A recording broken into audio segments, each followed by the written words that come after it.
not used to this kind of security. We're not used to this kind of setup.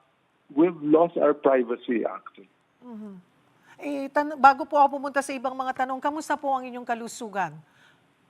Well, I've been in and out of medical checkups. This is the first time I am having all of this maintenance medication in my life. So may medication for high blood, medication for high uric acid, lahat high. Ano ho? So, yeah. Ito po bang inyong desisyon na talaga na umalis ay kailan nyo po talaga na pagdesisyonan? Yung pressure po ay sabi nyo, pressure from the family ang nangyari.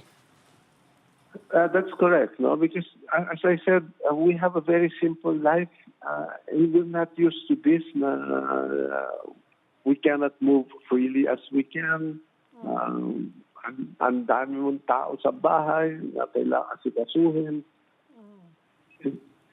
Pero nakakuha po ba Yeah. kayo ng kahit na anong banta sa inyong, may threat po ba? I hope not. So far, none. None.